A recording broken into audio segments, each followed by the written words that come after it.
una clase introductoria, donde conversamos un poco de qué va esto de la criminología, pero sobre todo desde qué lugar nos paramos para ver esto, ¿no? Porque también eso es muy importante, ustedes lo deben haber aprendido en cada una de sus materias. Digo, una cosa es decir, bueno, te voy a hablar de derecho laboral, pero digo, más allá de eso también es, digo, no solamente qué instrumentos, qué leyes, qué es lo que los convenios que vas a revisar, sino también desde qué lugar, desde qué posicionamiento cada uno se va a parar.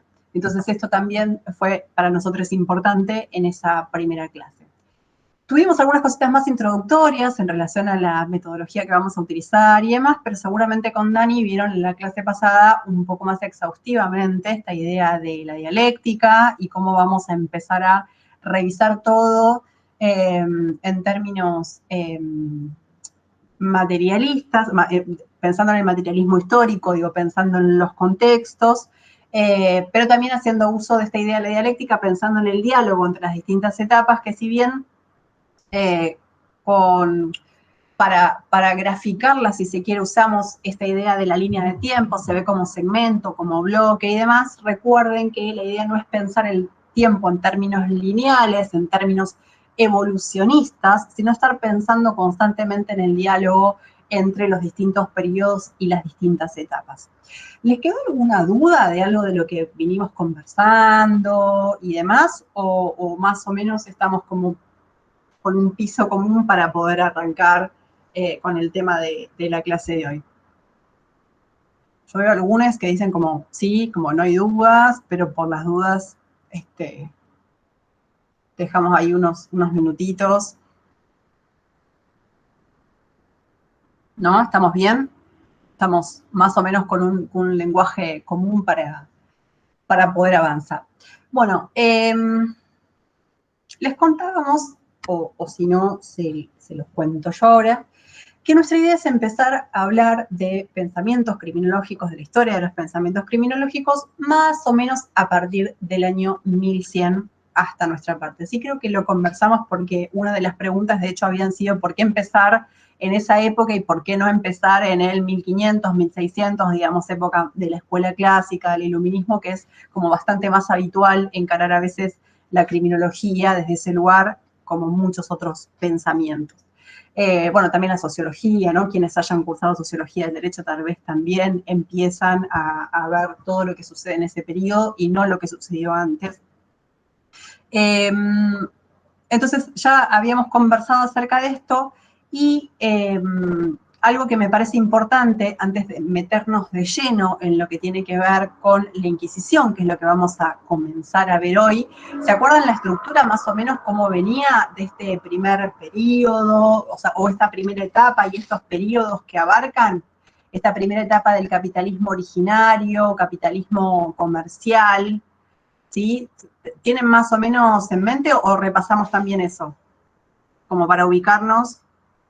¿Les es útil? Si lo podemos repasar mejor. Perfecto, perfecto. Gracias. Empezamos así entonces pensando en que el inicio que vamos a tomar de los pensamientos criminológicos, si bien acuérdense que vimos todo lo que tiene que ver con la era de la violencia y demás, que es previo, pero eso tenía que ver con el posicionamiento, insisto, que tenemos acerca de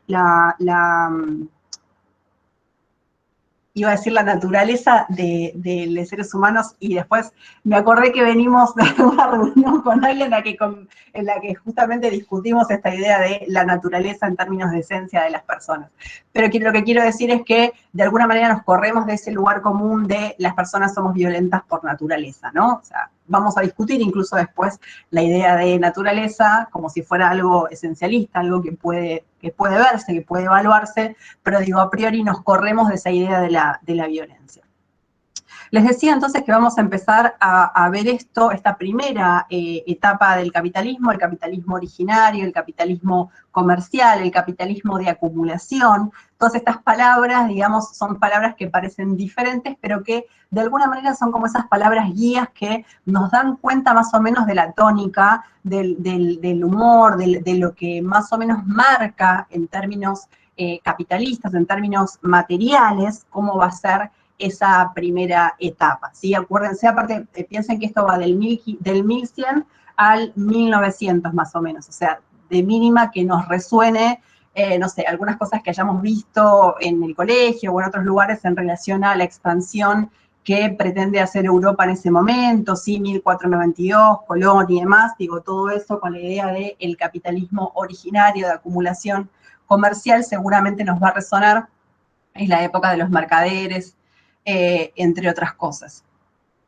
En esa primera etapa, lo que tenemos es una división que hicimos nosotros aleatoriamente, que hizo Mariano Sefardini, pero que, insisto, es interesante no solamente en términos, si se quiere, históricos, en los que se puede encontrar determinado color, determinada tónica de cada una de esas etapas y de esos periodos, sino también que es útil, si se quiere, en términos pedagógicos. Nos va a permitir pensar, ¿se acuerdan con esta idea de la dialéctica? ¿Qué es lo que sucedía en cada uno de esos momentos históricos? Entonces vamos a empezar por el periodo de la Inquisición, que es el primero, que va a ir más o menos entre el año 1100 y el año 1500, 1600.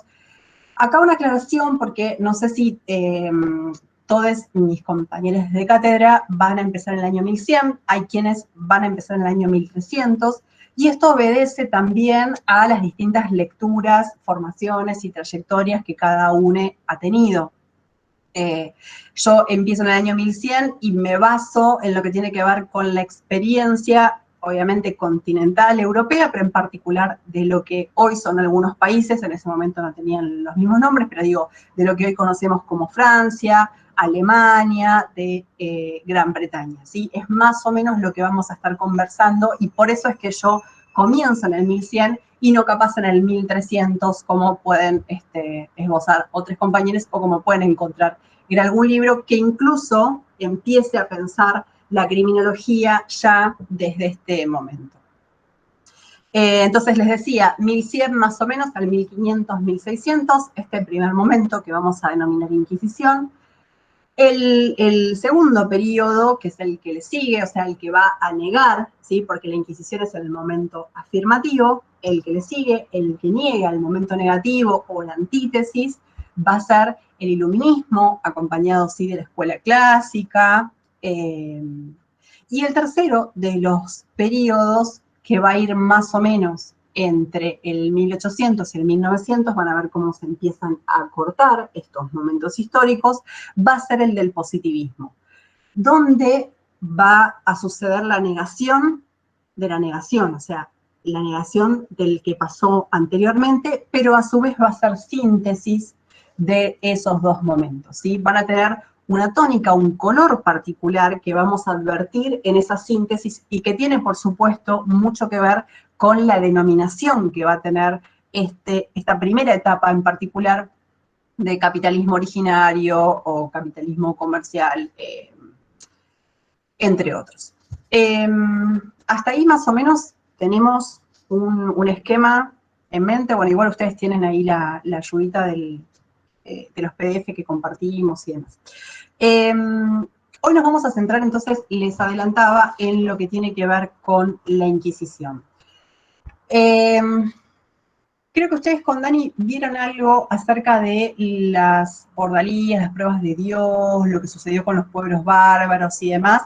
Me interesa que retengamos un poco esa idea o que la repasemos, si es posible, porque justamente vamos a ver todo lo que cambia a partir del surgimiento de la Inquisición, o si se quiere, a partir de la alianza entre los reyes y la Iglesia Católica, y cómo eso, digamos, produce lo que Foucault va a denominar expropiación del conflicto, ¿no? Pensando en lo que tiene que ver con esta idea del conflicto, los mecanismos de control. Acuérdense que en cada uno de los periodos, nosotros lo que vamos a estar tratando de buscar, si se quiere, como si fuéramos investigadores de la historia, es este par conceptual, ¿no? Por un lado, estar viendo cuál es el conflicto que se va a estar dando en esa época y el mecanismo de control. Cuando digo conflicto, digo, ojo con lo siguiente, porque nosotros vamos a ver que desde las instancias de poder se va a determinar que el conflicto es uno, ¿sí? Por ejemplo, yo voy a decir, la herejía es el conflicto propio de la época de la Inquisición. Pero esta es una descripción, primero que es insuficiente y ahora vamos a ver por qué, pero digo, es una descripción que ustedes van a advertir rápidamente que se da desde las instancias de poder, ¿sí? Que van a definir, supongamos, parecido a lo que después va a suceder con los delitos, qué es lo que está prohibido, qué es lo que está permitido. Digo, pero eso es una decisión desde una instancia de poder. Esa es una mirada plausible, digamos, de esa realidad, de ese recorte de la realidad que denominamos conflicto. Ahora, bien podemos tener una mirada crítica de eso y advertir que ese recorte de la realidad que se hace desde las instancias de poder no es la totalidad de esa realidad. Vamos a revisar a qué se refiere ese conflicto, ¿sí? ¿Qué se entiende por herejía? ¿Por qué? ¿Qué era lo que se estaba persiguiendo? ¿Cuáles eran las conductas o las personas que estaban siendo perseguidas y por qué? Desde una mirada crítica. Por eso digo que, si bien estamos hablando del conflicto, que parece una cosa homogénea y unívoca, lo cierto es que según dónde nos estemos parando, es lo que vamos a decir que es, ¿sí?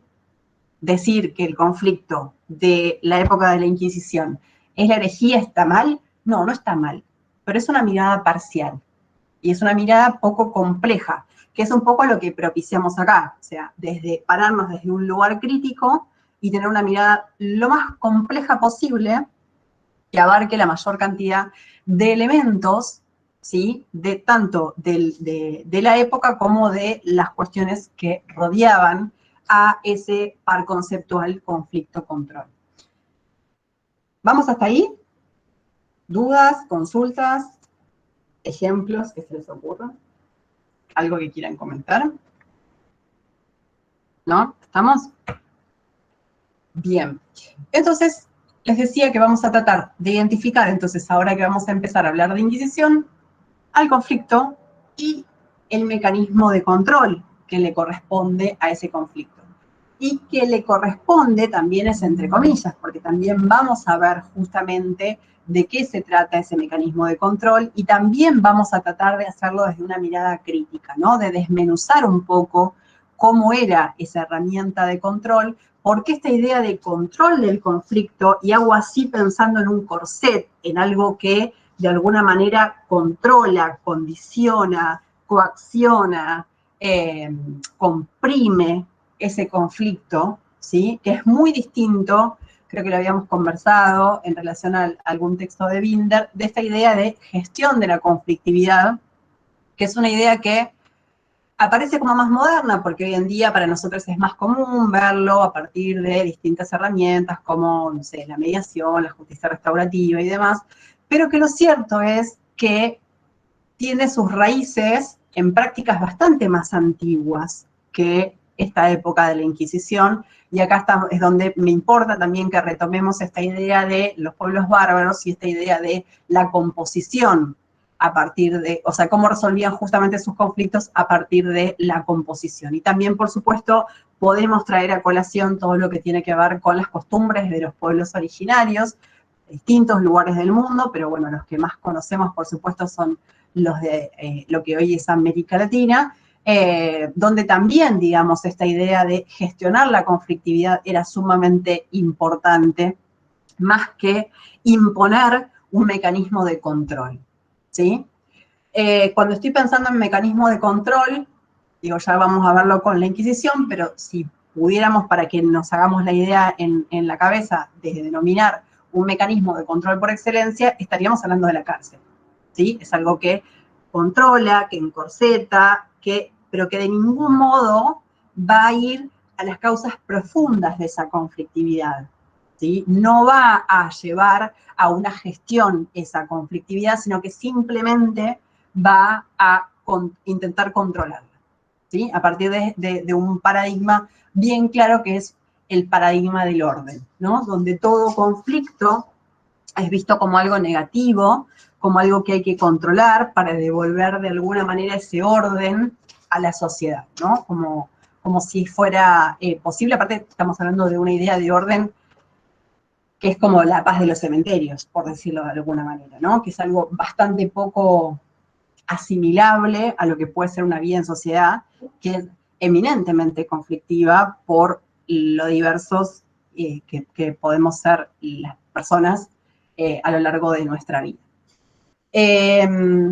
¿Vamos hasta ahí?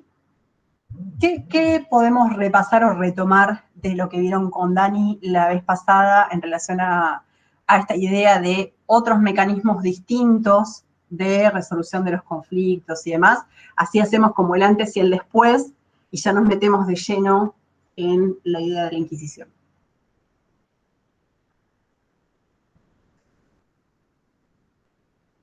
Yo no estuve, pero algo sé que conversaron. No es necesario que tengan mucha precisión, ¿eh? Alguna palabra que les suene, alguna cosa que podamos así traer para...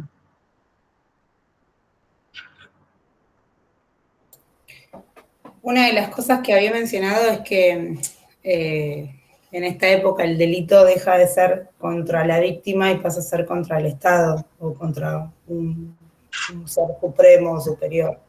A partir del momento de la Inquisición, claro. Ahí marcamos bien el momento bisagra de ese antes y ese después. O sea, los conflictos no tienen que ver con las personas directamente involucradas, sino que hay una tercera persona que se va a sentir ofendida justamente a partir de esa conducta.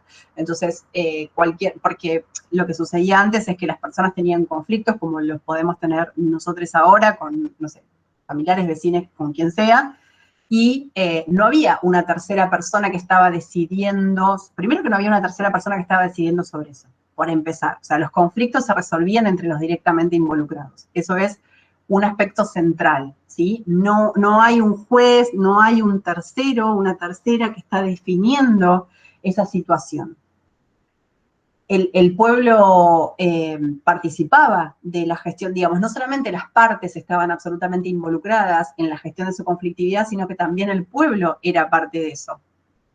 Y en ese sentido, y perdonen que sea insistente con esto, pero a mí me resuena mucho todo lo que tiene que ver con la justicia restaurativa, ¿no? Con esta idea de la participación, la importancia de la participación comunitaria. En la justicia restaurativa no solamente se entiende que hay una víctima, un victimario como de las figuras clásicas, sino que también hay otras personas que están siendo afectadas por ese conflicto, y afectadas no necesariamente en sentido negativo, digo, es simplemente una afectación en el sentido de que, bueno, son tocadas por ese conflicto, y a partir de eso son invitadas a participar de la gestión de esa conflictividad, y en el modelo ideal, por decirlo de alguna manera, donde no hay direccionamiento y demás, porque muchas veces se confunde y se quiere hacer pasar por justicia restaurativa cosas que no lo son, porque son muy direccionadas, pero lo cierto es que en términos ideales las propias partes, digamos, no solamente exponen lo que sucedió, sino que también proponen qué hacer con eso, o sea, cómo gestionar, cómo salir de esa situación, ¿no? Cómo volver a tener paz en esa relación. Y la relación, digo, se piensan en términos amplios, no solamente uno a uno, sino de la sociedad en su conjunto. Bueno, en este sentido, la naturaleza de la resolución o de la gestión de la conflictividad de los pueblos bárbaros, a pesar de esta asociación de bárbaro con brutal, con violento y demás, es justamente esta otra, ¿no? Esta idea de poder exponer, digamos, lo que a cada uno le sucedió a partir de eso. Bueno, no sé, vos me sacaste los animales que eran los que yo tenía para alimentarme, y ahora no tengo cómo alimentarme. Entonces eso también es una exposición, no solamente en términos de lo que conocemos ahora nosotros como propiedad privada, que hasta ese momento no era un término relevante, sino que además hay una afectación que se está exponiendo, y a partir de eso se trata de buscar o de gestionar una alternativa. Bueno, así funcionaba esta gestión de la conflictividad, y si bien muchas veces hay relatos acerca de lo que eran las pruebas de Dios o las ordalías y demás, que tienen mucho que ver con los elementos de la naturaleza, esta idea de utilizar el fuego, el agua, ¿no? De caminar sobre las brasas, ese tipo de cosas, lo cierto es que no eran, la mayoría de estos conflictos se resolvían mediante la compensación, digamos, no era usual, incluso, por ejemplo, en aquellas pruebas en las que, no sé, se podía tirar a una persona al agua con una piedra, los propios familiares o la propia víctima tenían la posibilidad de salvar a esa persona. Digo, no es que eso era una sentencia de muerte, a diferencia de lo que vamos a tener después. La verdad es que es bastante complejo todo lo que sucedió en este periodo, pero lo que está bueno repasar es que esta asociación negativa que tenemos con la idea de lo bárbaro, está bueno como ir desarmándola un poquito, mirándola críticamente, porque lo cierto es que hay muchas de esas tradiciones que se están rescatando hoy en día para pensar en una idea de pacificación de la sociedad. O sea que imagínense esta diferencia, ¿no? De pensar a los pueblos bárbaros y sus costumbres como algo absolutamente violento, de pensar que es algo que está asociado a la cultura de la paz. Entonces me interesa también rescatarlo desde ese lugar, no solamente para pensarlo en términos de bisagra, como nos traía Melipal recién, a partir del repaso de lo de la clase pasada, que empieza a cambiar también la definición que se tiene de ese conflicto. Esto entonces es importante porque después se modifica, porque empieza a haber, por supuesto, un tercero que va a decidir sobre eso, pero lo más importante es lo que traía la compañera acerca de quién es la persona que se siente afectada por eso. O sea, ya no es la persona, como sucedía antes, que se había visto afectada, por ejemplo, porque le sacaron los animales, sino que en este caso el ofendido va a ser el soberano. Entonces, esto lo que hace... A mí hay un juego de palabras acá que me parece interesante, que no es tal vez un juego de palabras, sino más bien conceptual. Foucault lo denomina esto expropiación del conflicto, ¿no? Lo que dice es, se le saca el conflicto a las partes, ¿sí? Y entonces las partes no pueden decidir acerca de lo que está sucediendo. Y eso es cierto, ustedes saben hoy en día, una vez que se pone en marcha un procedimiento judicial, por más que ustedes digan, no, ya está, ya lo resolvimos, ya me devolvió lo que me había sacado, no sé qué, eso no se para. Esa maquinaria, una vez que se pone en marcha, no frena. No te pregunta qué querés. No te pregunta cómo estás, cómo te sentís, qué necesitas. Digo, recién hoy empezó, hoy digo 10, 20 años a lo sumo, empezamos a tener en cuenta algunas cuestiones de esto. Digo, pero piensen desde qué época estamos hablando hasta ahora, que todo eso había sido dejado de lado. O sea, nadie te preguntaba, no cabía en ningún lado preguntar acerca de lo que es del verdadero conflicto subyacente, ¿no? Porque en definitiva, el recorte este que hacemos de decir, bueno, es un delito, lo categorizamos de esta manera, qué sé yo, lo tratamos de esta manera, es un recorte. Y es un recorte en términos ficcionales, ¿no? Hay algo que dicen bastante bien los abolicionistas, y es que esto se parece más a un teatro donde ese conflicto deja de ser ese conflicto y pasa a ser una actuación de otra cosa, una escena distinta, con actores distintos, que están justamente interviniendo sobre esa situación, pero que ya no es el conflicto que era. Entonces, por eso muchas veces, desde las posturas abolicionistas, lo que se propicia es que las comunidades empiecen a involucrarse y empiecen a resolver sus propios conflictos. Por suerte, en todo lo que tiene que ver, por ejemplo, con la cultura escolar, se labura bastante en esta idea, entonces tal vez de acá a unos años tengamos un ejercicio un poco más aceitado de esta idea de involucrarnos en lo que sucede, no desde un lugar normativo, no desde un lugar de estar mandando, ordenando, sino justamente desde esta idea de sentémonos, conversemos, veamos qué podemos hacer con esto, por qué, qué es lo que nos afectó, qué nos pasó y cómo podemos salir adelante. Pero les decía que si bien Foucault denomina esto expropiación del conflicto, y no me parece mal, yo me acuerdo siempre que Mariano Ciafardini, que aparte le encantaba pincharnos y estar molestándonos con planteos nuevos, y decía, técnicamente, este conflicto nuevo, este conflicto de la Inquisición, ¿podemos pensar que es el mismo conflicto que había previo a la Inquisición? O sea, porque digo, para hablar de, no sé si se entiende el punto, para hablar de expropiación del conflicto yo tengo que hablar de una misma cosa que la saco de un lugar y la llevo a otra. Estoy expropiando el conflicto a las partes, se lo saqué. ¿Sí? Ahora, acá, ¿sucede eso? ¿O sucede solamente eso? ¿O técnicamente estamos hablando de otra cosa diferente? Porque si de repente el problema no es que yo le saqué a María Eugenia 2 ovejas, sino que el problema es que mi conducta ofende al soberano y es una ofensa al poder real, ¿es el mismo conflicto? Por lo menos está bueno dudarlo. Digo, está bueno como para reflexionar y pensar. Esto no quiere decir que tiremos abajo la teoría de Foucault, ni mucho menos, pero sí simplemente laburar desde este lugar crítico, ¿no? Estar todo el tiempo repreguntándonos y ver, digamos, bueno, ¿qué hay detrás de estos conceptos que a veces damos como por sobreentendido? Decimos así, apropiación del conflicto es útil en términos de ayuda a memoria, porque obviamente nos da cuenta de este salto, de esta bisagra que se produce en este momento, pero ojo, porque si nos ponemos a ver finito, pareciera que no se trata del mismo conflicto, que ya no es un conflicto entre esas dos partes que originalmente participaron, si es que fueran dos nada más, ¿no? Saquemos lo que decíamos hace un rato, que también está bueno pensar la afectación en términos comunitarios y todo eso, pero simplifiquémoslo. Pensemos en dos personas que son víctima y victimario de un conflicto en particular. Bueno, todo eso en realidad se hace pedazos, porque yo lo que estoy hablando ahora es otra cosa. Estoy diciendo que mi conducta ofende a la autoridad, ¿sí? O sea, no importa ya que María Eugenia se quedó sin sus 2 ovejas. A nadie le va a importar lo que le sucede a esa víctima.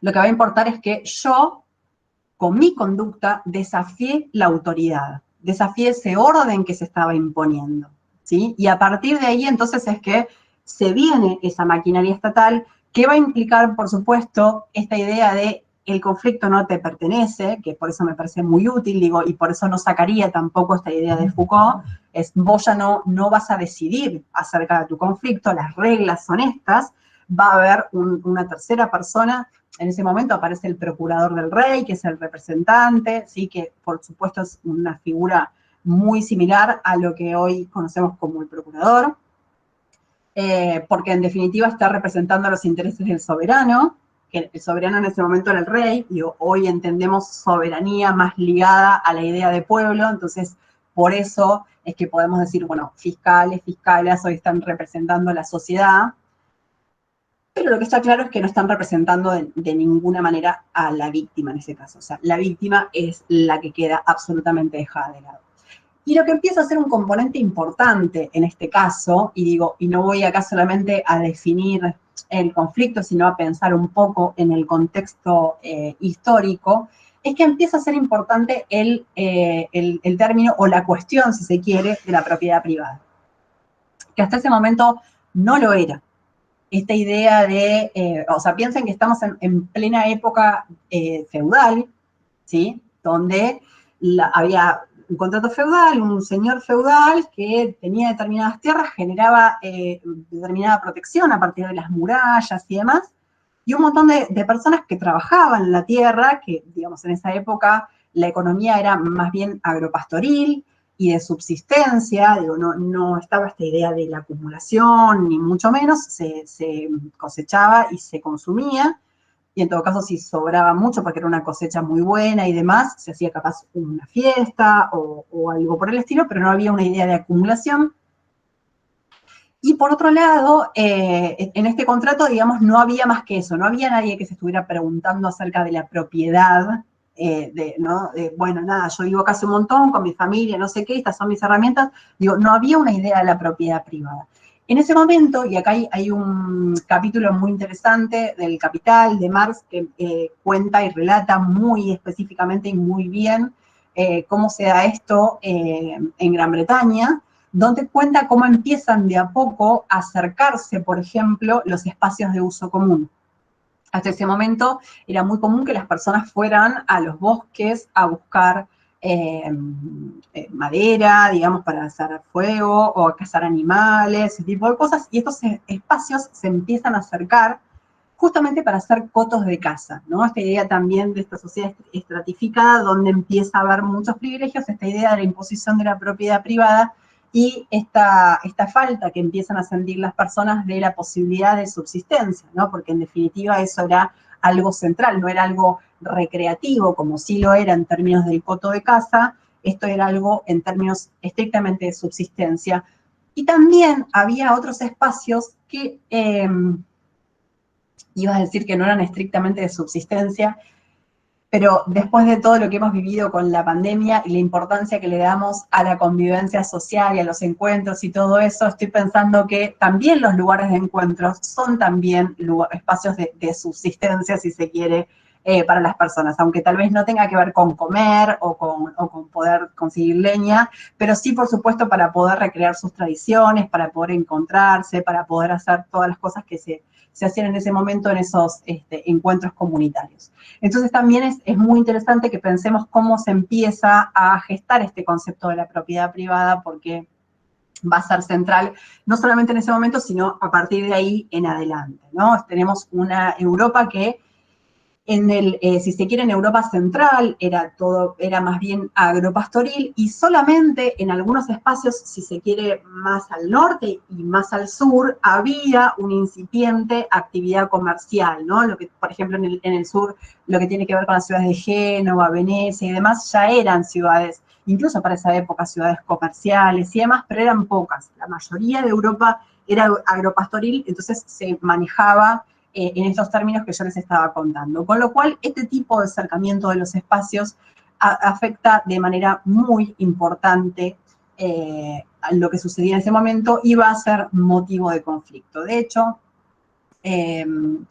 El Calibán y la Bruja es un libro de Silvia Federici que creo que lo tenemos como bibliografía para una de las clases que tenemos específicamente dedicadas a feminismo y criminología, pero me resulta interesante traerlo porque Silvia es una de las pocas que, haciendo historia, digamos, y contando un poco lo que sucedía en este periodo, relata muy bien lo que es la resistencia, digamos, del campesinado en ese momento, y cómo muchas veces esa resistencia está encabezada sobre todo por mujeres, ¿no? Por eso también una especial persecución que después se va a consolidar con toda la Casa de Brujas y demás que vamos a ver hacia el final de este periodo, pero digamos hay un foco muy incisivo puesto sobre las mujeres, y si se quiere, uno de los primeros puntapiés o una de las cosas más relevantes en estos primeros años de este periodo tiene que ver con la resistencia que encabezaban las mujeres, porque todo esto que yo les estoy contando, de repente, bueno, nada, tengo mi vida resuelta, que podemos hablar lo que quieran del contrato feudal y todo, pero digo, la vida estaba medianamente resuelta, lo que era comer, estar con su familia, tener lugares de esparcimiento en el sentido de los encuentros comunitarios, el bosque para ir a cazar, para conseguir leña y demás, eso, digo, la vida estaba relativamente resuelta. Y de repente, digo, además de y un montón de cosas que vamos a ver, digo, no es el único motivo, pero esto de la propiedad privada, de empezar a acercar esos espacios, empieza a generar ciertos conflictos que hasta ese momento no se habían enfrentado. Y por supuesto que esto, la transición desde este esquema feudal, de economía de subsistencia, agropastoril, en pocos años, a un esquema capitalista por revolución mercantil, industrial y demás, con una cantidad de personas que van a estar ocupadas, una cantidad de personas que van a estar desocupadas, con hiperexplotación y todo lo que vamos a ver después en el momento del iluminismo y demás, por supuesto que eso no se dio pacíficamente, ¿no? Porque a veces, y por eso me interesa el punto de vista de Silvia, porque si no parece como que todo esto se da naturalmente, ¿no? Como que vamos pasando de una etapa a la otra, qué sé yo, y que esto nos genera conflictos, nos genera resistencias y demás. Y me parece sumamente importante traerlo por este motivo. Por eso también esta idea de pensar el conflicto en sentido amplio que yo les decía al principio, porque una cosa es lo que podemos ver, o el recorte que podemos hacer de ese conflicto en términos de la visión de la autoridad, ¿no? Esto es decir, bueno, vos estás, no sé, rebelándote contra el poder real, o vos estás haciendo brujería o lo que sea, o vos sos un hereje. Bueno, ahora hay que ver de manera compleja ese conflicto, ¿no? Les estoy contando, por ejemplo, este caso en relación a lo que sucedía con el acercamiento de ciertos espacios necesarios para la subsistencia, y que por supuesto eso genera una reacción, y esa reacción por supuesto que va a ser tildada de herética y que va a ser perseguida, ¿sí? Entonces, si no miramos el conflicto de manera compleja, nos perdemos una parte de la historia, ¿sí? Nos quedamos con la historia oficial, por decirlo de alguna manera. Entonces, me parece interesante que revisemos esto. Pensemos un poquito más en relación a cómo estaba formada la sociedad en ese momento, digo, como para también revisar un poco algunos actores sociales y el peso, la importancia que tenían y que estaban gestionando en ese momento. ¿Se les ocurre? Bueno, ya algo adelantamos con el tema del contrato feudal, había señores feudales, siervos de la gleba, pero ¿qué más para la época?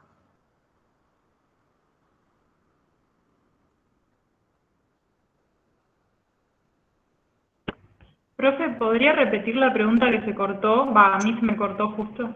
Sí, quería tratar de revisar, o que revisemos juntos, a ver quiénes eran los actores sociales en ese momento, como para después ir revisando qué roles tenían y cómo encajan en esta idea del conflicto y el mecanismo de control.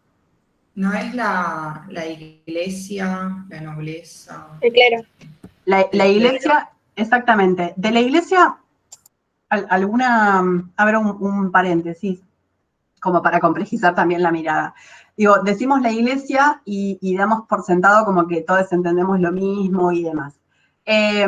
Por empezar, en esa época no había solamente una iglesia, había varias iglesias, como lo hay hoy en día, pero por supuesto que no podríamos decir que la más importante no era la Iglesia Católica. Eso está clarísimo, aparte es la institución política más importante de todos los tiempos, eso sin duda. Pero lo aclaro por las dudas porque tal vez se encuentran con algún material o alguna cosa, o dan por sentado, digamos, de que estamos hablando todos sobre lo mismo, y lo cierto es que es bastante complejo. Otra cosa que quería decir en este paréntesis que estoy abriendo es que cuando hablamos de iglesia, otra cosa que nos sucede es que pensamos que es como un todo homogéneo, ¿no? Como que no hubiera conflicto, que tuvieran todos una posición unívoca acerca de lo que sucedía en ese momento o de cómo actuar y demás. Y lo cierto es que la iglesia hacia adentro es, bueno, ustedes seguramente hoy en día por distintos motivos deben haber escuchado, leído noticias y demás, de que hay distintas posturas dentro de la iglesia, ¿no? Personas más conservadoras, personas que quieren producir cambios y ese tipo de cuestiones. Bueno, hoy en día la verdad es que se conoce con el tema de la cantidad de información que circula, se conoce bastante más.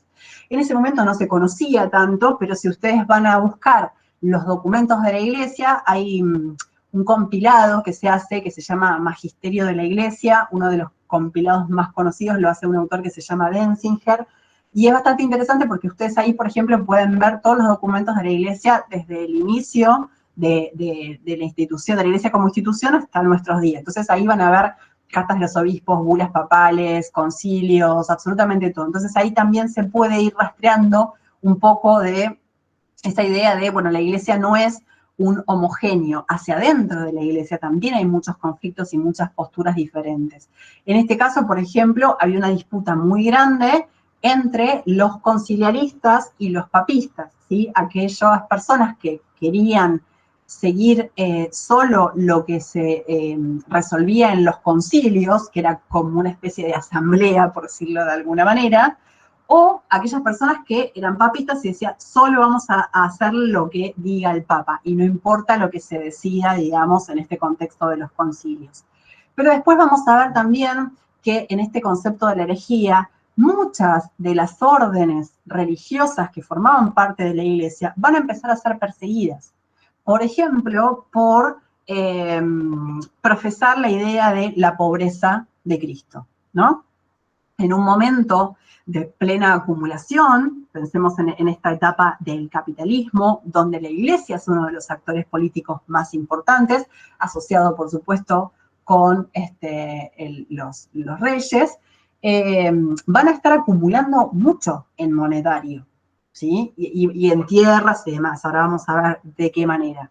Entonces, de repente, encontrarse siendo cuestionados por sus propios miembros, pero que lo hacían además en público, diciendo, bueno, esto es demasiada acumulación de riqueza y demás, diciendo Cristo era pobre, entonces ustedes no, la iglesia no puede estar acumulando todo esto, si el ejemplo es Cristo y Cristo era pobre, bueno, nada, otra de las discusiones fuertes se da en torno a esto, y a partir de esta cuestión es que muchas órdenes religiosas van a ser señaladas como heréticas, entonces por más que sean miembros de la iglesia, ordenados y todos van a ser perseguidos como herejes justamente por estar cuestionando estas cuestiones, estas situaciones. Hasta ahí entonces, para decirles, cierro este paréntesis en relación a la iglesia. Otra de los actores sociales que creo que mencionaba Juliana era la nobleza. También es importante pensar en la nobleza en ese momento. Es una clase que, si se quiere, para esta época no es tan relevante, salvo en términos de privilegios, pero digo, tenían esos famosos títulos de nobleza y demás, pero para la época es una clase bastante ociosa, digamos, no tiene un rol fundamental.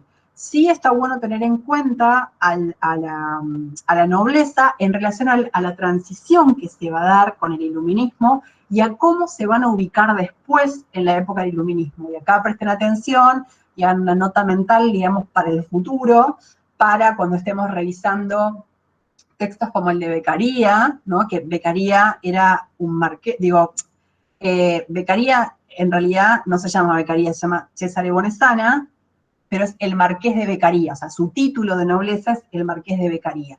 Entonces, ténganlo en cuenta para cuando veamos por qué el tipo parece un revolucionario quejándose de lo que pasaba en la Inquisición y dando como ideas de buenas prácticas a partir de ese momento, siendo que es un tipo de una clase privilegiada. Bueno, nada, después discutámoslo cuando llegue el momento, pero me parece interesante, digo, la nobleza para mí va a tomar un rol central en términos de disputa política a partir de ese momento.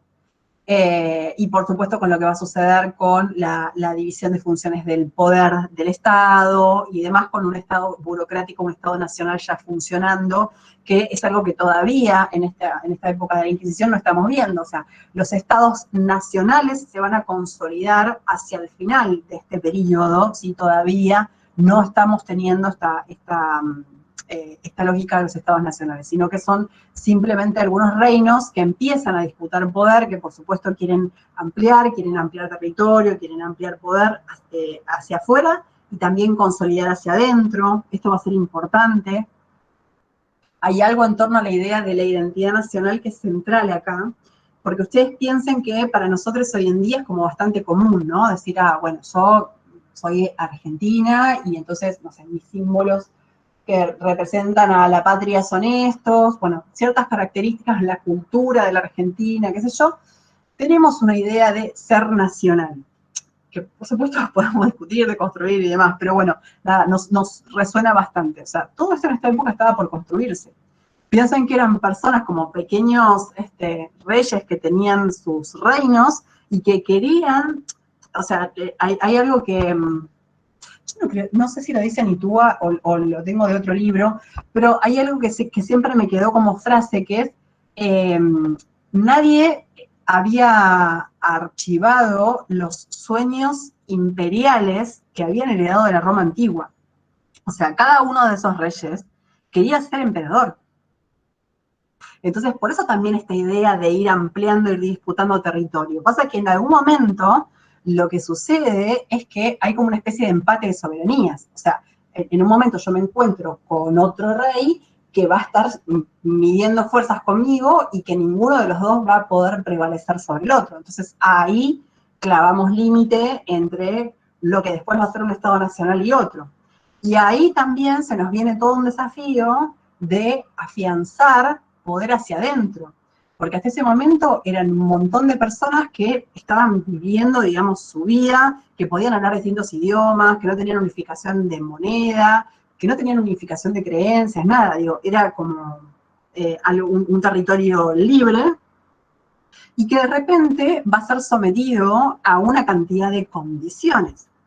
Ahí es que se vuelve muy útil esta alianza que le llaman entre el trono y el altar, ¿no? Que es esta alternancia que se va a dar, porque la Iglesia Católica ya se había enfrentado con esta situación de tener que controlar a gran cantidad de población a distancia. O sea, la Iglesia ya venía teniendo representantes en distintos lugares y tenía que ejercer este control sobre todas esas personas que de alguna manera le debían obediencia.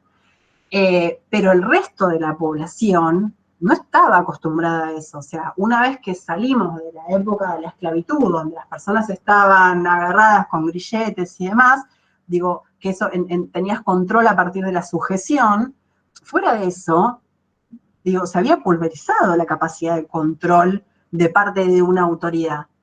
Y sobre todo pensemos en esto, eran personas que vivían una vida comunitaria, que muchas veces, digamos, no tenían, de hecho en la mayoría de los lugares, esto lo cuenta Silvia Federici también, digo que no había distinciones en términos de roles sexogenéricos, ni mucho menos, había muchos espacios que eran directamente gestionados por mujeres, digo, y todo esto, por supuesto, que en una sociedad, digo, porque en ese momento no es que solamente empieza a gestarse el capitalismo, o sea, empieza a gestarse también todo lo demás que conocemos que trae aparejado esto, con esta división sexogenérica, que va a ser muy fuerte y muy tajante en la época de, que ya empieza a hacerlo, digamos, empieza a visibilizarse en la época de la Inquisición, pero que se va a establecer claramente en la época del iluminismo, de la escuela clásica y demás, porque además va a haber obras muy importantes que van a sentar muy claramente cuáles son los roles que le cabe a cada una de las personas, incluso, digamos, no solamente en términos sociales,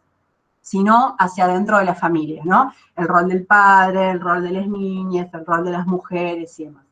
Por supuesto que todo eso también está atravesado por una cuestión de clase social, porque vamos a decir, y en esto seguramente muchos van a estar de acuerdo, que las mujeres empiezan a tener todo un laburo hacia adentro de las casas y en términos de estos roles de reproducción, y los varones, ¿no? Van a tener como el laburo afuera en términos de producción. Pero esto también, insisto, va a estar atravesado por la cuestión de clase, porque también va a haber muchas mujeres que van a estar trabajando, digo, por algo también las obreras y todo eso, pero obviamente eran las mujeres pobres, ¿no? Esto también es importante tenerlo en cuenta. Bueno, empezamos entonces a pensar en esta idea de quiénes eran los actores sociales para ver también cómo estaban influyendo en cada uno de estos espacios. Hablamos de los reyes, hablamos de la iglesia y con ella el clero. La iglesia era la institución que tenía el monopolio del conocimiento, ¿sí? Solo en la iglesia digamos, había obras literarias y además se podía aprender a leer y escribir.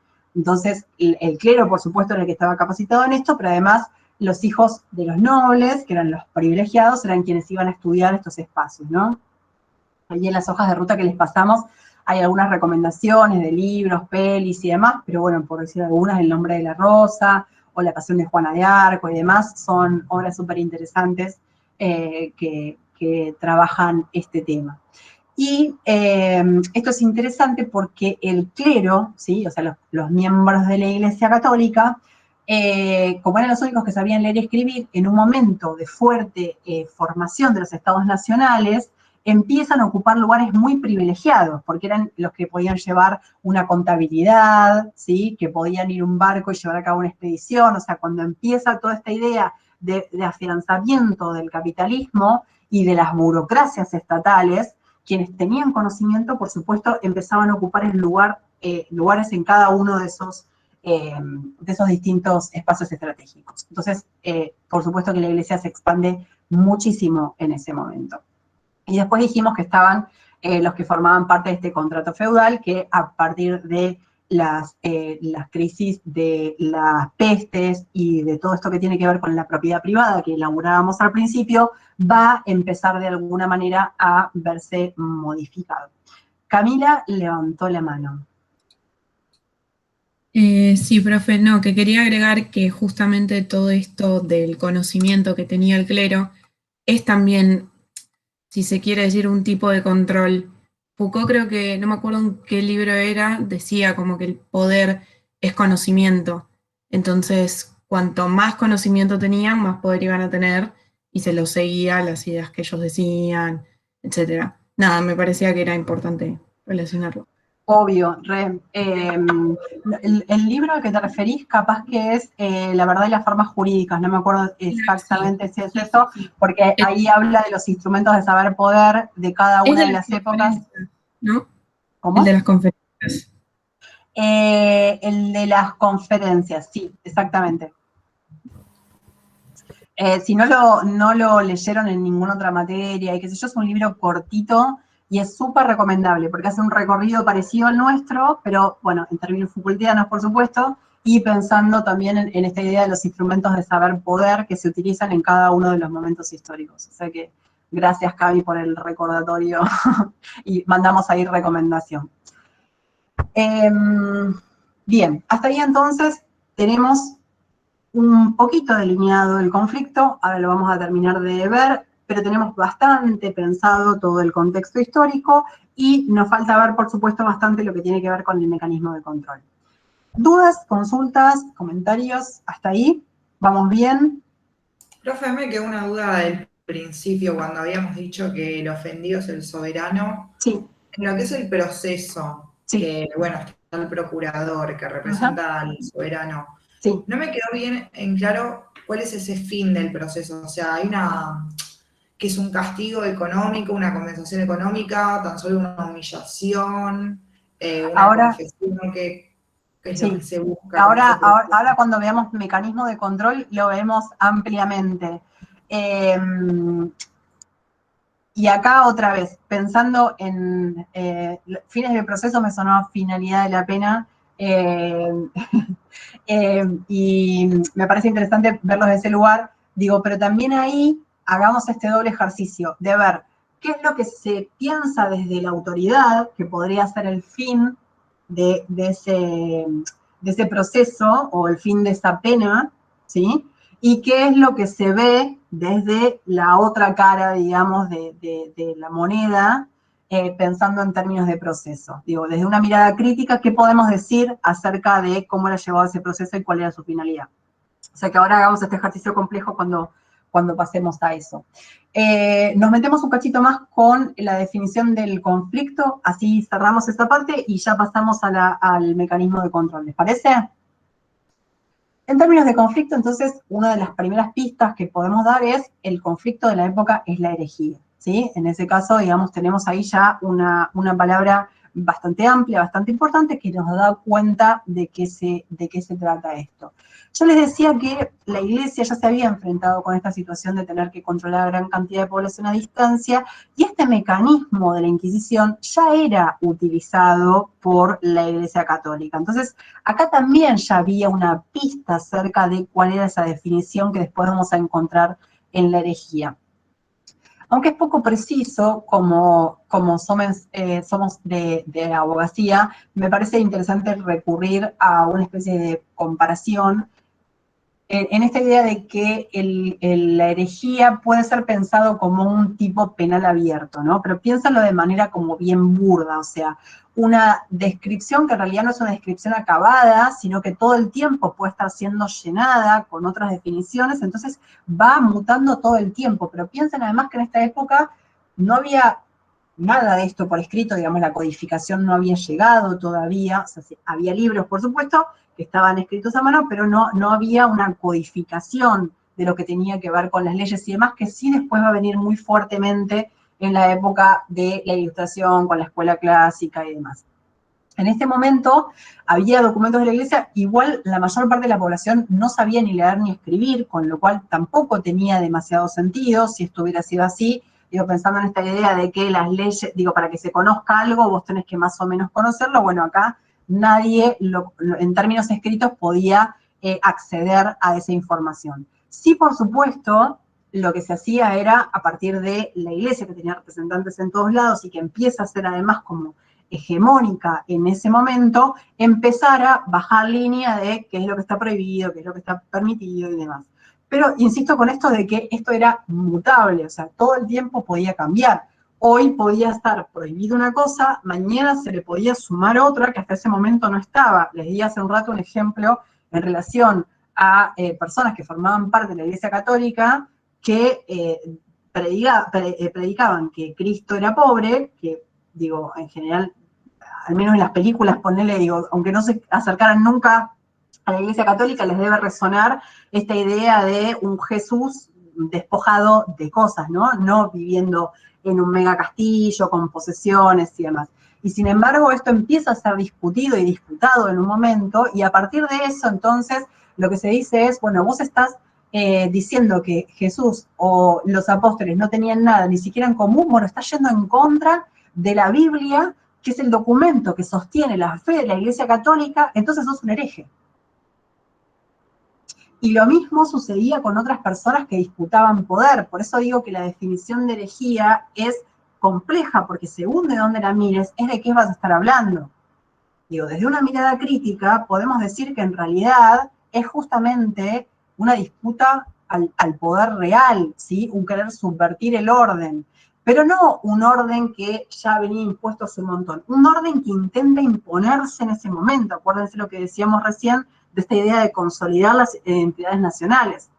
Se prohíben las guerras internas, se unifica moneda, se unifica idioma, pero también se unifica lo que tiene que ver con las creencias religiosas, con las costumbres, se impone la propiedad privada. Entonces hay un montón de conductas que empiezan a ser heréticas. Había pueblos enteros que vivían de manera comunitaria, que trabajaban la tierra, consumían eso, personas que tomaban a los apóstoles o la palabra de Jesús como algo importante, que querían seguir ese ejemplo y todo, pero como no estaban ordenados como sacerdotes por la Iglesia Católica, entonces no podían predicar la palabra. Bueno, lo que se les ocurra, personas, no sé, mujeres o personas que podían estar teniendo conocimientos acerca del uso de plantas medicinales o que tenían conocimientos de matronas, digamos, para ayudar a traer niñas en el momento del parto. Todo eso también era una afrenta al poder real. Acá Bianca decía, ¿no era entonces lo que estaban en contra de la Iglesia? Podía ser que estuvieran en contra. Digo, primero pensemos en la Iglesia con toda la complejidad que les decía hace un rato, pero además pensemos en la Iglesia aliada con el rey. Digo, no es solamente la Iglesia en soledad, ¿no? Digo, en definitiva, la Iglesia era parte del poder real. Es como si hoy estuvieran gobernando, bueno, pensaba en los reyes católicos en España y todo, digo, pero como si acá, digamos, al lado del presidente tuviéramos a la Iglesia también definiendo lo que tiene que ver con las leyes, ¿no? Con cómo tenemos que vivir nuestra vida, no solamente en comunidad, sino hacia adentro. O sea, sí, por supuesto, estar en contra de la Iglesia era muy importante, pero había muchas cosas que no tenían que ver solo con lo religioso, sino con algo más amplio. Por eso insisto en esta idea de la afrenta de enfrentar al poder real, de tratar de subvertir esta idea del subversivo. No es una idea, es una idea, digamos, que se utilizó en muchos momentos desde la historia, pero en este momento también era clara, digamos, los herejes eran subversivos, eran personas que querían subvertir ese orden que se intentaba imponer. Entonces, si la Iglesia monopolizaba el conocimiento, no podía ser que otra persona estuviera haciendo producción de conocimiento, por ejemplo, en lo que tiene que ver con el uso de plantas medicinales. Cuando, digamos, cualquiera, nosotros no porque vivimos, o al menos yo, en un edificio rodeado de departamentos y qué sé yo, no tengo tanto conocimiento de la naturaleza, pero digo, las personas que tienen un cachito de verde y naturaleza, en general suelen saber cuáles son las plantas que crecen en la zona, cuáles son los usos de esas plantas. Digo, son saberes ancestrales que en general se pasan de generación en generación. Bueno, en esa época pasaba lo mismo. Lo que pasa es que esto era producción de conocimiento. Y esa producción de conocimiento, en el momento en que la Iglesia lo estaba monopolizando, era una afrenta al poder real, era una afrenta a la autoridad, ¿sí? Era como escupirle la cara al Papa, era exactamente lo mismo. Entonces, a partir de eso, es que todo esto empieza a ser llamado herejía. Por supuesto, van a encontrar definiciones de herejía en los documentos de la Iglesia Católica, y me parece súper interesante que lo revisemos de ese lugar, pero ya les digo, tenemos las dos caras. Tenemos qué era lo que se pensaba en términos de herejía desde el poder, y qué es lo que podemos pensar hoy en día desde una mirada crítica con otros documentos a nuestro alcance acerca de lo que era, digamos, en términos complejos, la herejía, ¿no? Que era mucho más que esta definición de ir en contra del dogma de la Iglesia Católica.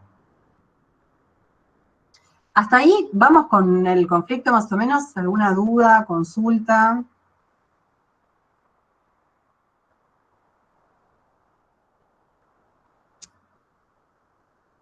Recomendaciones de, aparte de las pelis, de libros, bueno, ya les dije Calibán y la bruja de Silvia Federici. También hay otro que no sé si es tan famoso, pero que a mí me gustó bastante, se llama La historia del diablo, que es de Robert Muchenberg, que está bastante bueno porque lo que va viendo es la historia justamente del diablo a lo largo de todas las épocas. Empieza más o menos en esta época y después sigue hasta bastante más entrado en el siglo XX.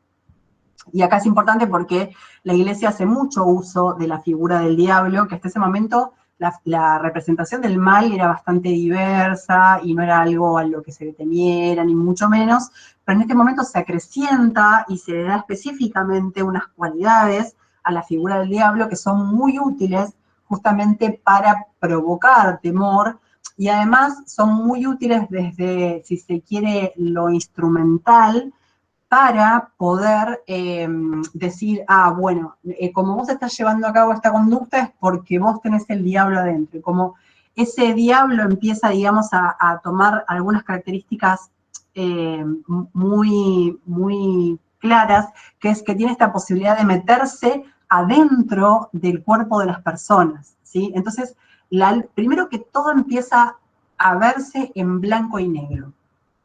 ¿Qué quiero decir con esto?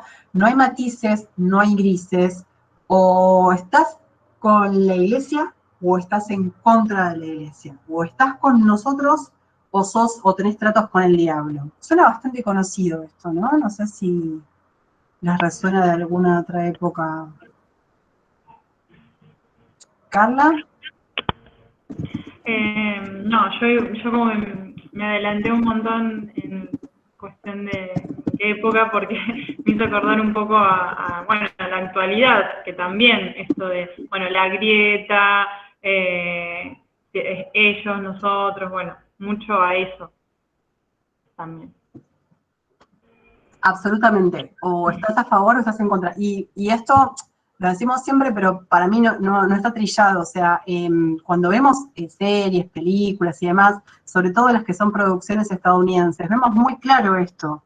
A lo largo de cada una de las épocas va cambiando, ¿no? Quién es ese otro, ese peligroso, en algún momento, bueno, igual me resulta, no, me reí, no es para reírse, pero digo, me impresiona cómo se van igual medio repitiendo ya en el tiempo, ¿no? Porque lo de los talibanes que vuelvan a ser, digamos, como el enemigo público número uno, era algo que parecía como que había pasado ya hace un tiempo y vuelve a estar. En algún momento, cuando decíamos esto en la clase, decíamos, bueno, en otro momento, no sé, a partir del 1917, que fue la Revolución Rusa, para Estados Unidos los rusos eran los enemigos. Bueno, hoy otra vez vuelven a estar en escena, ¿no? Me hizo gracia, de hecho, cuando apareció de manera medio como inocente o así medio solapada, en una serie que era, nada, como muy tranqui. Se me fue el nombre. La de que trabaja Winona Ryder, que son... Stranger Things, Ale. Es Stranger Things, que de repente, no les quiero spoilear, pero digo, aparece una reminiscencia bastante interesante en todo lo que tiene que ver con los rusos como los enemigos. Bueno, quienes han visto, no sé, Rambo o cualquiera de esas que también tienen, digamos, como según la época o las ediciones que van, digamos, citando como algunos enemigos, bueno, en este momento, ahí sí. No, mientras te escuchaba pensaba, si no, todo lo que se dijo respecto a la Sputnik, ¿no? Digo, como el tema de las vacunas fue un juego geopolítico, de dónde viene la vacuna. Digo, nadie preguntaba antes de dónde la vacuna sarampión, de otras cosas. Pero bueno, sí, pensar un poco en eso. Se reedita absolutamente todo esto, y cuando digo estás con nosotros o estás en contra nuestro, pensaba sobre todo en Bush, por ejemplo, como presidente norteamericano, cuyos discursos tienen mucho de esta tónica, ¿no? De nosotros, aparte de él, los occidentales, los cristianos, ¿no? Llevando como los valores democráticos a partir de armas nucleares, matanzas y todo eso, pero digo, llevando los valores democráticos en definitiva al resto de las sociedades que no los tenían, ¿no? Y digo, y acá vuelvo a reforzar esta idea también de los occidentales y los cristianos, porque esto se configura en este momento histórico también, pensando en lo que sucede en este momento de la Inquisición que estamos conversando, y a partir de acá nos queda de alguna manera como esa huella en términos de memoria social, que de alguna manera va configurando nuestra manera de ver el mundo, nuestra manera de ver y recortar los conflictos, de definirlos, y por supuesto nuestra manera de abordarlos. Entonces, por eso también es interesante pensar en términos dialécticos, porque vamos a ver, no solamente que vamos a estar haciendo dialogar a la Inquisición con el Iluminismo, que es el que viene inmediatamente después, que por supuesto hay un diálogo, y hay un diálogo en términos dialécticos, de afirmación y negación, pero también podemos pensar, al dejar de ver la historia en términos lineales, cómo todo esto se va reeditando todo el tiempo porque están en permanente diálogo estos periodos, ¿sí? La historia, entonces, no es que se va a dar en términos circulares, pero sí se va a retomar muchos de estos momentos anteriores y vamos a poder identificar todas estas huellas conviviendo permanentemente en, insisto, en nuestra manera de ver los conflictos y de gestionarlos o controlarlos. Bien, hasta ahí entonces algo sobre el diablo, la importancia que se le da también al miedo, por supuesto.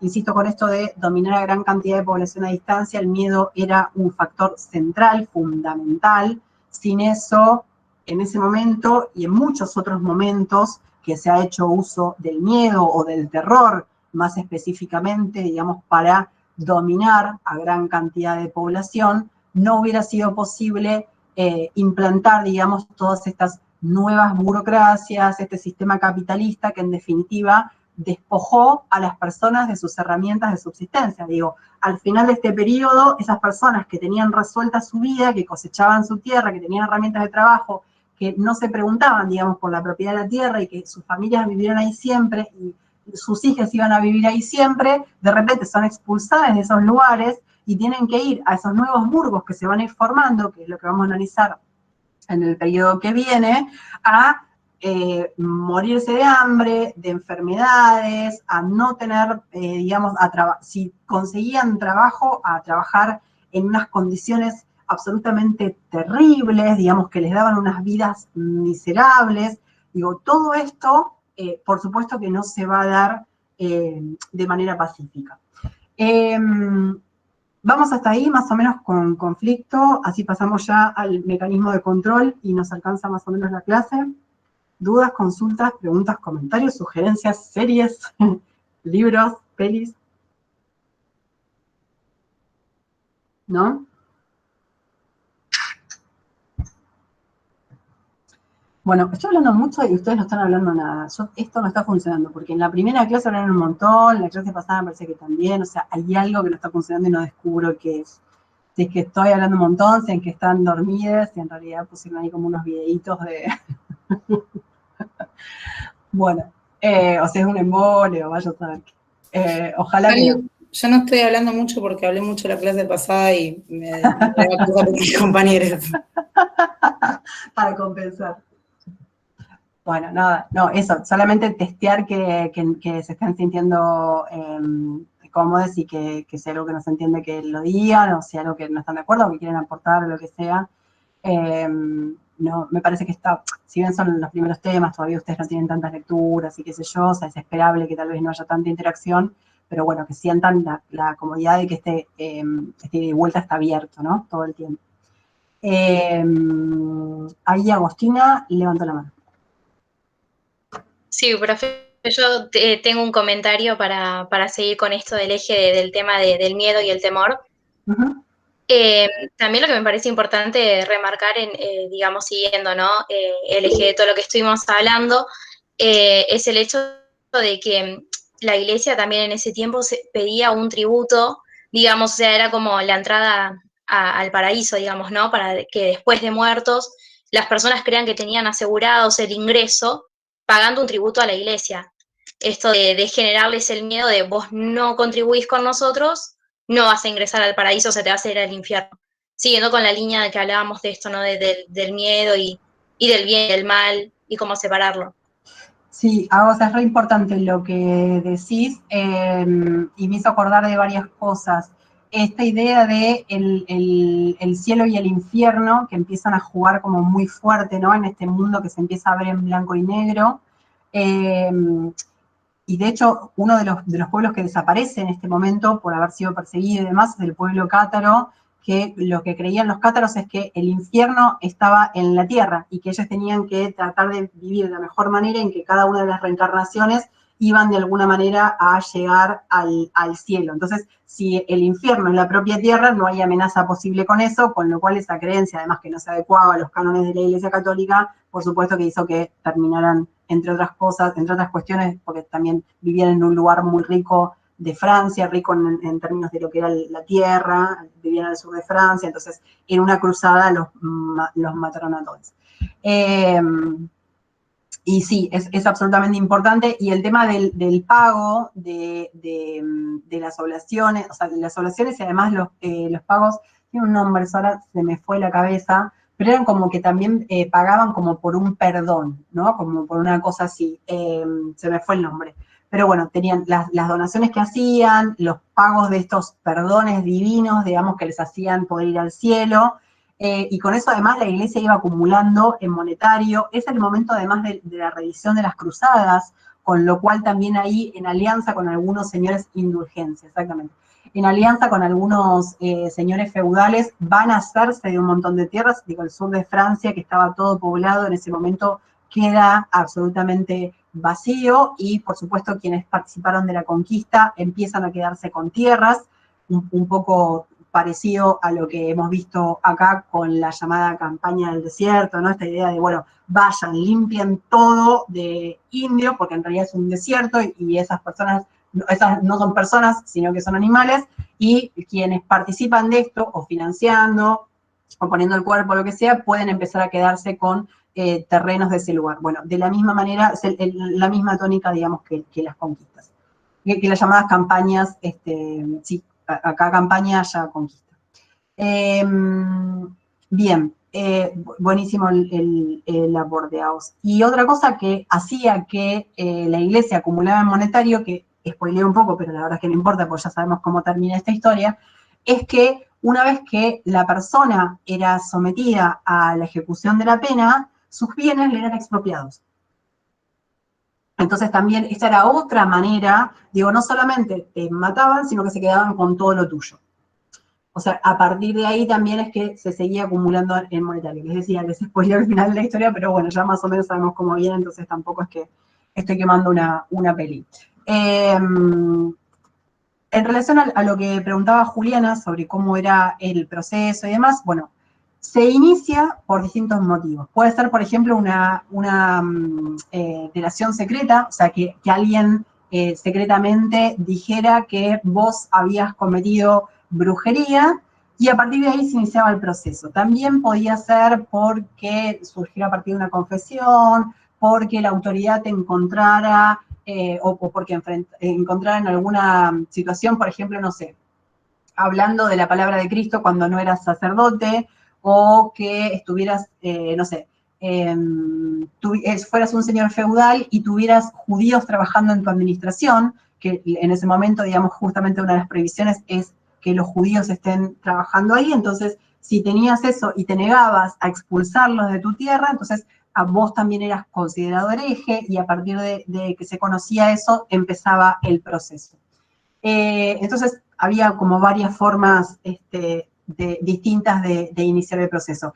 Esto, para quienes cursaron penal, es todo bastante parecido a cómo se da el esquema en términos de derecho penal, ¿no? De hecho, lo van a encontrar muy similar en muchos aspectos. Esto parece que fue hace millones de años, pero lo cierto es que tiene muchos elementos en común con el sistema actual. La primera parte, entonces, del proceso, una vez que la persona era sometida, era la primera parte, digo, como si estuviera hablando del proceso actual.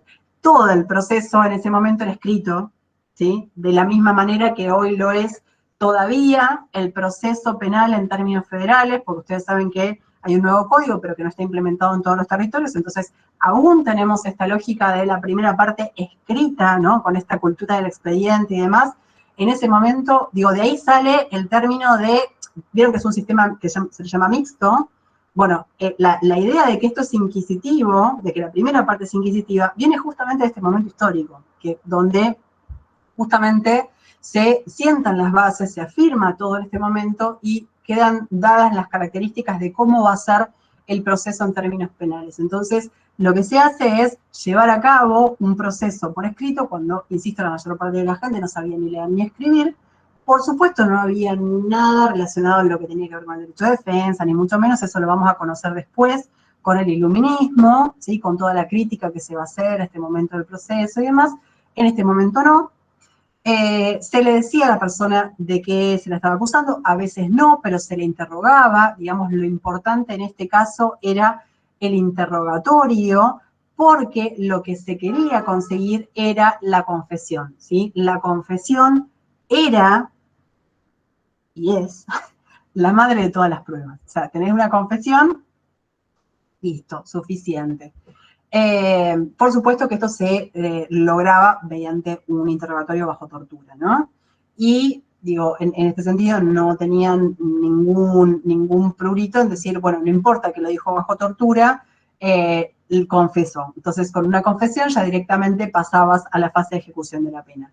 ¿Qué pasaba si la persona no confesaba? Bueno, se decía que después de aplicarle tanta cantidad de torturas durante tanto tiempo, qué sé yo, si la persona no había confesado, era porque tenía el diablo adentro, porque cualquier persona, digamos, que no tuviera el diablo adentro, no hubiera podido soportar semejante nivel de tortura. Entonces, ante eso también era acusada la persona y era sometida, digamos, después a la ejecución de la pena. O sea que, una vez que era sometido a proceso, salvo algunos casos que eran muy leves y donde se marcaba a las personas, le cortaban alguna parte del cuerpo, la obligaban a ir con determinadas ropas marcadas, que eso hacía que la persona quedara totalmente excluida. Digo, era una muerte segura, aunque en otros términos. En esa época, la idea del destierro, de que vos no tuvieras la cobertura de la sociedad en la que te desempeñabas, en la que te desenvolvías, era una muerte segura. O sea, por eso también la importancia en ese momento de los castillos, de la protección, todo eso, porque en los caminos quedabas librado al azar. Pero si quedabas, digamos, dentro del proceso, lo que sucedía era que todo ese proceso que se dio de manera escrita, secreta y puertas adentro, ¿sí? La ejecución de la pena justamente va a ser pública. Y acá es donde retomo esta idea del miedo, del terror que hablábamos hace un ratito. Digo, no solamente para pensar en la importancia de la figura del diablo, sino justamente porque mostrar las ejecuciones en público generaba terror, temor, y a partir de eso pretendían, y ahí contesto un poco lo que preguntabas hace un rato, Juliana, lograr obediencia.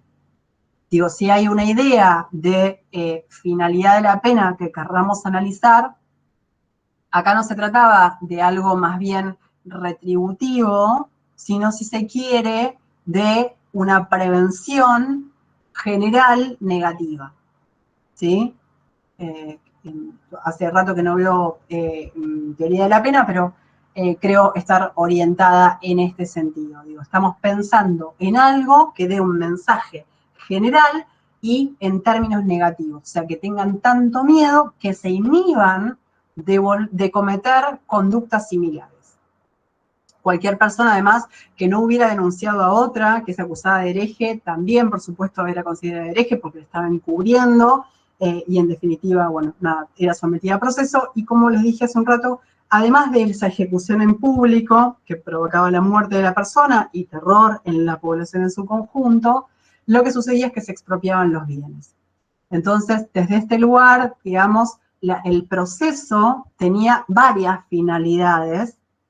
Por supuesto que visto desde una mirada crítica y no desde la instancia de poder, el proceso en definitiva lo que quería generar era adoctrinamiento.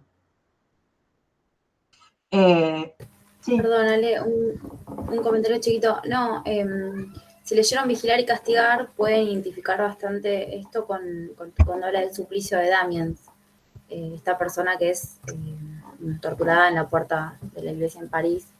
Digo, para tener como un ejemplo, ya que anteriormente mencionaron a Foucault. Justo estaba pensando en eso, como que era un espectáculo el castigo. Sí, lo que pasa es que muchas veces a mí lo único que me preocupa es que se piense el espectáculo solamente en términos morbosos, que por supuesto que había algo de eso, y que además era medio como una salía, digo, era como que nadie se decía, ay, no sé, hay niñas que no vean esto, ese tipo de cosas, ¿no? Pero por otro lado, digo, generaba en definitiva un mensaje bastante claro y acerca de qué era lo que estaba prohibido, qué era lo que estaba permitido y qué pasaba si vos querías subvertir el orden que se estaba intentando imponer en ese momento. Y por eso también es importante revisar esto que decíamos al principio de lo complejo que es el término herejía y cómo era aplicado a distintos tipos de situaciones que tenían que ver muchas veces con una disidencia religiosa, pero muchas otras veces, o si se quiere, yo diría en la mayoría de los casos, con cierta molestia que le causaba al poder real esto que era una oposición en términos culturales, en términos económicos, en términos religiosos, digo, había oposiciones de las más variadas, pero digo, a partir de vos llevar a cabo una vida comunitaria, ya estaba generando una oposición al poder real suficiente para que te tildaran de hereje. Vos eras parte de una revuelta campesina que estaba resistiendo ante la privatización de los espacios que eran de subsistencia y demás, suficiente para que te tildaran de hereje. Vos estabas generando conocimiento a partir de ayudar a otras personas con el uso de plantas medicinales, eras tildada de hereje. Y después, por supuesto, que les decía, una persecución muy fuerte hacia las mujeres, que empieza, digamos, como cuenta Silvia, con todo esto de las revueltas campesinas, pero que después se va acrecentando a medida que va pasando el tiempo, porque las mujeres en definitiva eran las que se quedaban en las casas mientras muchas veces los varones iban a las cruzadas o lo que sea, y en definitiva eran las transmisoras de cultura. Entonces ahí era donde había que frenar, digo, si vos querés cambiar las condiciones en las cuales viven las personas y cuáles son los valores en los que se apoyan, donde tenés que hacer, o sea, el cambio que tenés que hacer es cultural. Y si vos vas a hacer un cambio cultural, tenés que ir justamente a enfrentarte a las personas que están siendo transmisoras de esa cultura. Y en ese caso las mujeres tenían un rol fundamental. Por eso también se escribe El martillo de las brujas, y se empiezan a decir un montón de cosas acerca de las mujeres, que bueno, que nunca podían tener una vida recta porque salen de la costilla de Adán, que la costilla es curva. Bueno, nada, una cantidad de cosas impresionantes según las versiones de la Biblia que tengan o lo que sea. Camila levantó la mano. Profe, no, yo quería agregar justo de lo que estabas hablando antes, que me parece que era vivir en constante vigilamiento, ¿no? Que es lo que después Foucault habla del panóptico en Vigilar y Castigar, pero era básicamente vivir así. Muchos dicen que hoy en día también se vive así, ¿no? Que seguimos dentro de ese panóptico, pero bueno, nada, ahí era mucho más notorio. Sí, está bueno lo que decís, Camila, porque siempre hablamos del panóptico en realidad en la época de la escuela clásica, el iluminismo y demás, porque de hecho es el momento en el que Bentham gesta el panóptico, el edificio. Panóptico no se lleva a construir nunca, pero digamos, el modelo que tiene que ver justamente con la idea disciplinaria y demás, se gesta en esa otra época. Y ahí es donde viene toda esta interpretación que hace Foucault, que vos internalizás al vigilante y todo eso. Pero digo, más allá de eso, hay una previa, que es lo que estás marcando vos, que tiene que ver con vivir constantemente siendo vigilade. Y en definitiva, digo, si querés, el primer ojo que todo lo ve es el de Dios, ¿no? Obviamente a partir de lo que hacen las personas, está claro, pero digo, la Iglesia Católica, sobre todo en este momento, hace una apuesta muy fuerte. Por eso digo, esta idea de la lucha entre el bien y el mal, del blanco y negro, no solamente se da afuera, sino que se da hacia adentro del cuerpo de las personas. Las personas tienen que empezar a hacer una autovigilancia, por eso también imponen la confesión como obligatoria, para que las personas a partir de ese examen de conciencia que hicieron y de examinar sus acciones, vayan y confiesen. Entonces hay una situación de vigilancia constante y sí, coincido que de ahí en adelante no salimos nunca más de eso.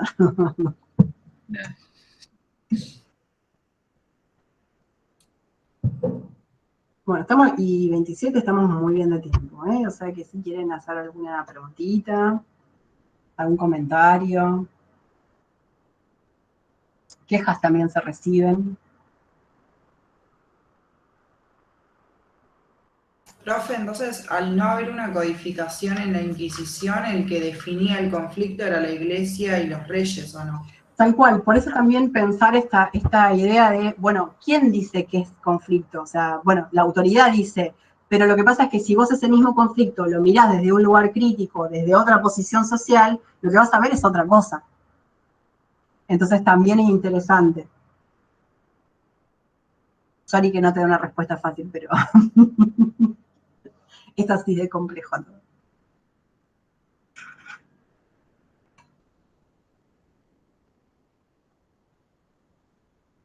Yo me quedé pensando, perdón, no lo puedo evitar, esta cosa de confiscar los bienes, ¿no? Más allá del control, la vigilancia y demás, se dan todos los genocidios desde esa época hasta ahora, incluyendo el nazismo, dictaduras en Latinoamérica, o sea, acá también mataban a unas familias enteras y los militares se quedaban con las casas, y en Alemania hacían lo mismo con los bienes de los judíos, digo, esto como que súper subsiste.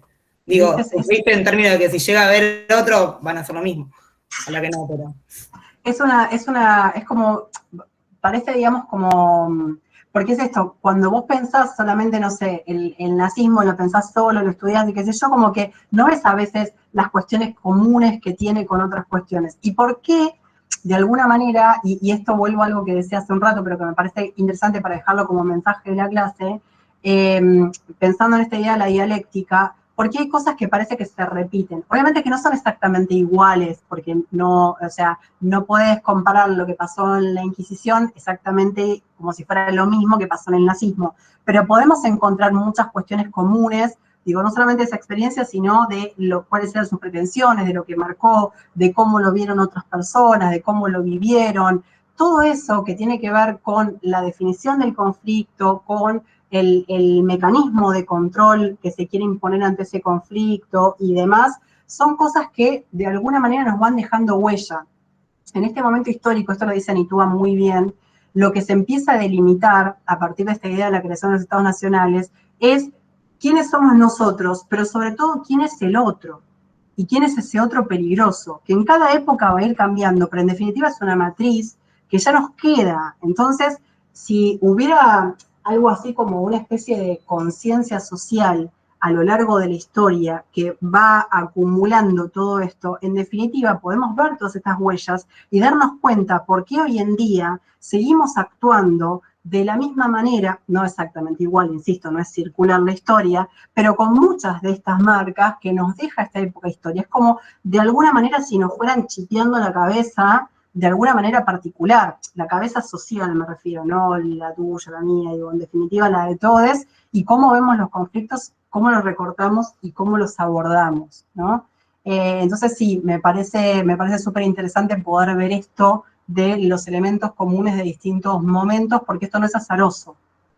Digo, tiene que ver justamente con estas marcas, estas matrices que se van gestando, y por eso es tan interesante pensar no en términos lineales, porque si no, pensaríamos en términos evolucionistas y diríamos, bueno, pero estamos hablando de la Inquisición, esto ya pasó hace 1.000.000 de años, entonces nada de esto, digo, hoy no estamos cazando brujas, sin embargo, podemos encontrar muchos de esos elementos subsistentes en la actualidad. No solo en el proceso penal, sino en procesos macropolíticos súper interesantes y a veces también en micromachismos cotidianos. Digo, te voy de lo macro a lo micro, podemos verlo en un montón de lugares.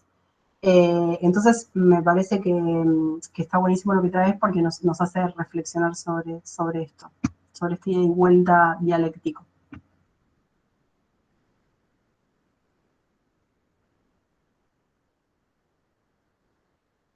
¿Querés dejar de grabar, Nay? Creo que ya más o menos estamos con el tiempo.